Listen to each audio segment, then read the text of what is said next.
I'm a full-time firefighter for the city of San Diego, and interestingly enough, we have America's only all-female fire crew. After I did a number of years of Ironman distance triathlons, the 2.4 mile swim, 112 mile bike, 26.2 mile run, that was kind of how I got into the endurance racing. And I did that for about 10 years and then switched over to the sport that became, the love of my life, I suppose, which is adventure racing. It's all completely non-motorized transportation, so it's all human-powered stuff: mountain biking, kayaking, whitewater rafting, mountaineering, camel riding, trekking through deserts for hundreds and hundreds of miles. Basically, in essence, non-stop for 6 to 10 days with these 3 people.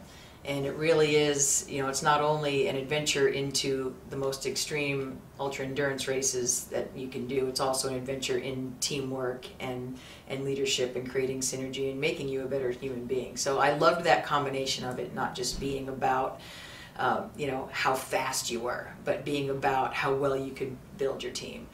And I've been doing that. God, I've done over 40 of them now over the past 15 years. And we've been the world champion several times, and that's probably how I ran out of cartilage.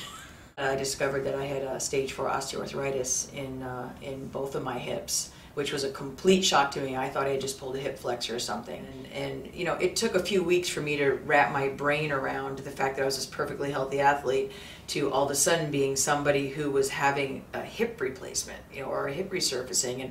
And your first thought is, I think my grandma had one of those, I started coming around to realizing that this was the only way to get my life back. It wasn't the end of my athletic life, it was really the only way to get it back. And when I started thinking of it in that positive direction, and this was a way to get back in the game, that's when I started getting pretty motivated to get it done. So, I was basically back to, my normal operations in about 6 weeks. And I've been riding, every other day when I'm off shift.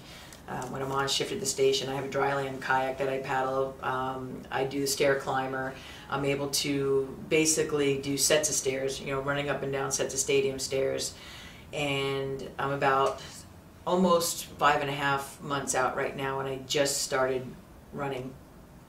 Knock on wood, so far so good.